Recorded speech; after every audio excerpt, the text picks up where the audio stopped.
Hello guys, welcome to the maths. Chapter है हमारा linear inequalities, class 11th NCERT exercise 6.2। तो लौट आए हैं हम क्वेश्चन नंबर 4 के साथ।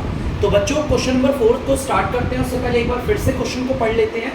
Solve the following inequality graphically in 2 dimensional plane. हमें अपनी इस इनइक्वालिटी को सॉल्व करना है, लेकिन ग्राफिकली। नॉर्मल हमें ऐसे सॉल्व नहीं करना जो हम कर रहे थे, हमें अपनी इस इनइक्वालिटी को ग्राफिकली सॉल्व करना है 2 डायमेंशनल प्लेन पे, और दिखाना भी है। तो सबसे पहले तो मैंने आपको बताया था पहला स्टेप क्या होता है, मैंने इससे पहले भी आपको बताया था। आपकी जो लीनियर इनइक्वालिटी है ना, आप उसे इक्वेशन मान लो। कैसे मानेंगे? Very simple. जहां पर ये जो लीनियर इनइक्वालिटी का साइन है, इसकी जगह पर इक्वल लगा दीजिए। सिंपल है बहुत। देखिए, इक्वल लगा दिया, इक्वेशन बन गई। और इसे अब उतार लेंगे हम लोग 2 बार। y plus 8 is equal to 2x। 2 बार क्यों उतार रहे हैं? ताकि हम अपने टेबल में वो ले पाए, पॉइंट्स ले पाए, सॉल्यूशंस निकाल पाए।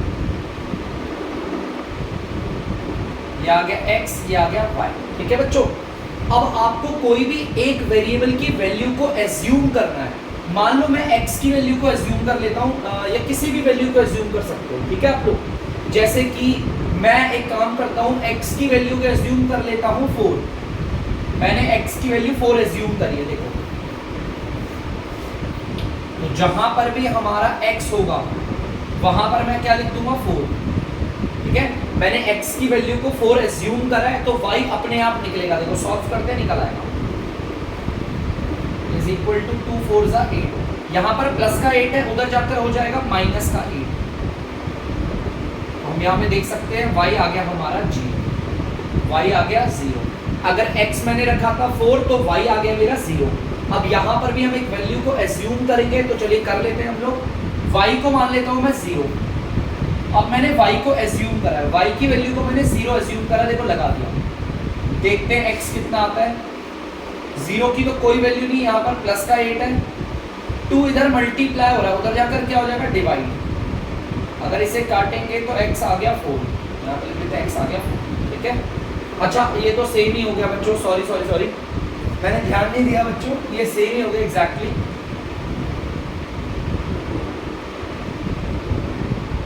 ये एग्जैक्टली सेम हो गया। एक काम करते हैं, x की वैल्यू को मान लेते हैं हम लोग 2, y की वैल्यू को मान लेते हैं 2, y की वैल्यू को 2 मान लेते हैं। कुछ अलग ले लेते हैं। मैं हर वक्त 0 ही लेता हूँ, जरूरी नहीं है कि 0 लो, कुछ और भी ले सकते हो। 8 और 2 को जोड़ेंगे, इधर 10 आ जाएगा। 2 इधर मल्टीप्लाई हो रहा है, उधर जाकर हो जाएगा डिवाइड। 2 1 जा 2 5 जा, x आ गया 5। वो सेम कोऑर्डिनेट्स आ गए। अब हमने ये करना है, ये तो हमारा पहला स्टेप था। अब चलो अपना 2 डायमेंशनल प्लेन बनाते हैं और इसे रिप्रेजेंट करते हैं। चलिए देखते हैं, 2 डायमेंशनल प्लेन बनाते हैं, सुंदर सा, बढ़िया सा। ये हमारा y एक्सिस और ये होती है हमारी x axis. x dash x origin y, और ये आ गया y डैश। ठीक है, चलिए वैल्यूज को बिठाते हैं। 1 2 3 4 5 -1 -2 -1 -2 इतना बहुत है। 1 2 3 4 5 बहुत है। ठीक है, चलिए अब इन कोऑर्डिनेट्स को यहाँ बैठाते हैं। x की वैल्यू है 4, तो चलिए बैठाते हैं। x की वैल्यू 4 है। x की वैल्यू 4 आपको कहाँ दिख रही है? ये x एक्सिस है ना। अगर x की वैल्यू है तो x एक्सिस पे देखेंगे, ये रहा x की वैल्यू 4। अब ऊपर जाना है या नीचे जाना है या यहीं स्टॉप होना है? y की वैल्यू 0 है, तो इसका मतलब यहीं पर रहेंगे। ये कोऑर्डिनेट आ गया। अब x की वैल्यू 5 है, x की वैल्यू 5 5 5 5, ये रही बच्चों। ऊपर जाना है, नीचे जाना है या यहीं पर रुकना है, वो y बताएगा। y पॉजिटिव 2 है, तो हम ऊपर की ओर जाएंगे। देखो पॉजिटिव 2 कहाँ है? ये रहा। ठीक है, 2 के सामने। अब एक काम कर लेते हैं, बहुत आसान है। अब हम लाइन खींच लेते हैं अपनी, सिंपल सा। अब बेटा, जो भी हमारी लाइन होगी, पहले आप अपनी लीनियर इनइक्वालिटी को देखो। लीनियर इनइक्वालिटी को अगर आप ध्यान से देखोगे ना, तो ये आपकी स्लैक है। ये स्लैक इनइक्वालिटी है। जब भी स्लैक इनइक्वालिटी होगी तो हम डॉटेड लाइन में सीधी लाइन खींचेंगे एकदम। वो जो लाइन होती है ना हम खींचते डॉटेड, वो नहीं खींचेंगे। देखो हमने ऐसे खींचा, ठीक है, ये खींच दिया हमने, ये हमने दिखा दिया, क्लियर है। अब हमारा अगला काम हम लोग जानते हैं, दूसरा काम है पुट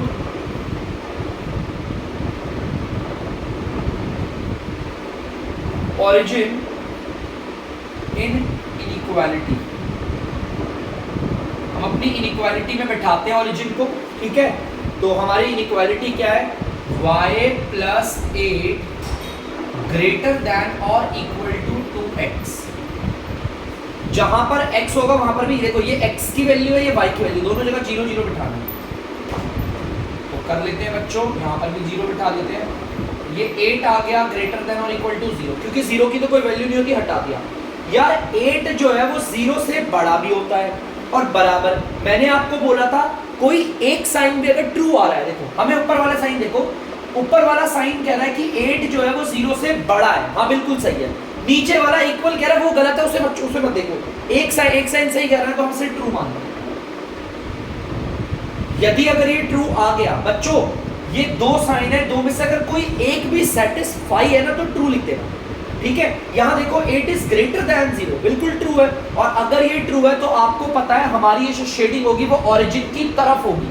तो चलिए ओरिजिन की तरफ शेडिंग कर देते हैं हम लोग।